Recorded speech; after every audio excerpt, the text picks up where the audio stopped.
Today's question: how do you know if you're giving someone too much of a chance or not enough? Hello and welcome to a weekly Q&A. Slightly different this week. I'm taking a question from inside my membership.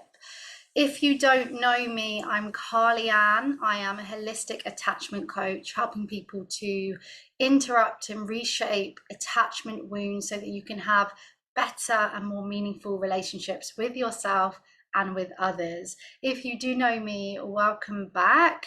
I really hope that you take a lot from what I'm going to share with you today. That's for all of you, of course. So you may or may not know that I run a membership, online membership called Follow Your Fire.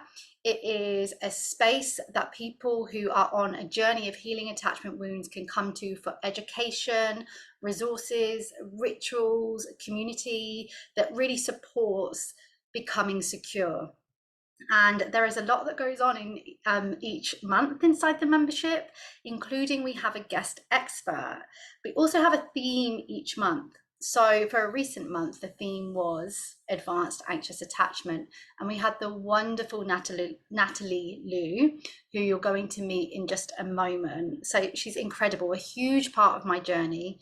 You can watch the full episode of this over inside Follow Your Fire should you wish to join, should it feel like a community that you want to be a part of. I would obviously love to welcome you. Otherwise, you can listen to this little clip from Nat Lu and myself chatting in response to a member who asked, how do you know if you're giving someone too much of a chance or not enough? Ooh, interesting question. So the fact that you're asking the question in Okay. itself suggests that there is an awareness that you may be overriding something here. Okay. So overriding yourself or ignoring something about the situation. So look, there's a say, we talk about giving people the benefit of the doubt and giving, a second chance. And sometimes we're given the 100th second chance. So it depends on, are you giving a second chance or is it more than a second chance? But also there's a big difference between giving the benefit of the doubt and giving the benefit of your doubt. And what this means is that sometimes the reason why we give out these chances and then find ourselves asking these questions is because we don't trust ourselves and we doubt our position. So we are aware, for instance, that maybe we've run the gamut with this person, that's end of the road.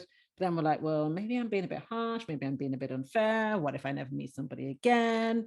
Maybe I should give them another chance to. A part of us is like, it'd be so much easier if this person changed than I had to go back out there and be with somebody else. So it's understanding, well, what is the reasoning? Like what was it that led to you giving this second chance? If this person has demonstrated a significant level of awareness and growth about the particular thing, fine, do your thing, right? But if it's like you just decided to give them a chance because you just didn't want to be done with the thing, then that's a different matter altogether. And it's also about knowing your limit, because for instance, when people say to me about getting back together, I say to them, there's no point in getting back together if the thing that broke your relationship in the first place hasn't been resolved or isn't on the way to being resolved. And that means that both of you have to be aware of what the issues were in the first place. Otherwise, what's to stop you from getting back together and recreating the same problem all over again? So if you have to, another one I say is, if you have to ask yourself if you can trust somebody, then you already have your answer. So if you have to ask, how many chances should you give, or is it okay to have given this chance? Check in with yourself about where that question is coming from. Is it just because sometimes we feel a bit funny about giving the chance because we worry that people think we're a mug? But sometimes, often, the reason why we're asking these questions is because we may have dismissed ourselves in some way in order to give this person a chance.